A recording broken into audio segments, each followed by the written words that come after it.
que avui fem bitxissuàs, blanca i verda, i la fem de dos colors perquè aprofitem tot el porro. Talla les arrels, treus la primera capa, talles l'extrem de les fulles i li fas un tall amb creu com t'ensenyo en el vídeo. D'aquesta forma el podràs netejar a raig d'aixeta perquè no quedi res de terra a l'interior. Talles la part blanca sencera i les fulles a trossos més petits. Quan ja ho tinguis tot tallat, ho introdueixes dins de l'olla per capes. Al fons les fulles verdes i després les patates i la part blanca del porro. Hi poses sal, ho cobreixes d'aigua, ho tapes i esperes a que arribi a ebullició. Ho deixes 5 minuts a foc lent, després apagues el foc i ho introdueixes dins la CCM on ho tindràs durant 2 hores. Passat aquest temps, treus l'olla de la CCM i separes per una banda la part blanca del porro i les patates i per altra, en un escorredor, la part verda. Quan ja ho tinguis separat, prepares cada una de les cremes. Primer la verda. Poses les nous en una olla a torrar lleugerament. Això farà que s'intensifiqui el seu sabor. Les retires i reserves. Poses 2 cullerades d'oli d'oliva i les parts verdes del porro. Sofregeixes una mica i afegeixes les nous que havies reservat.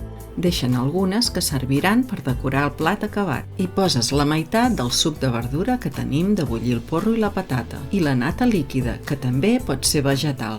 Sal i pebre i quan comenci a bullir, pares el foc i ja ho pots triturar. Amb una batedora de mà, paciència, perquè costa de triturar.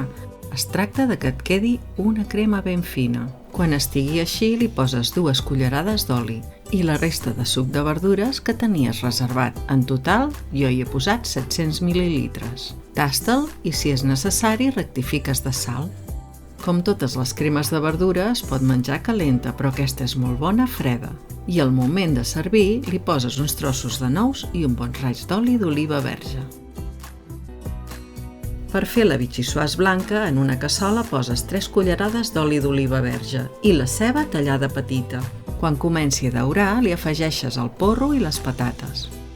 Remenes i ja li pots afegir la meitat del suc que tenies reservat, la nata líquida, pebre i nou moscada.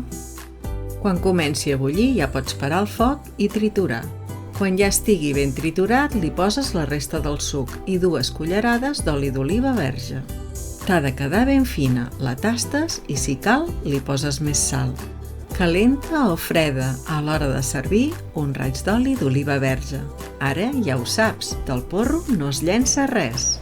Cuina de consum mínim, cuina sostenible.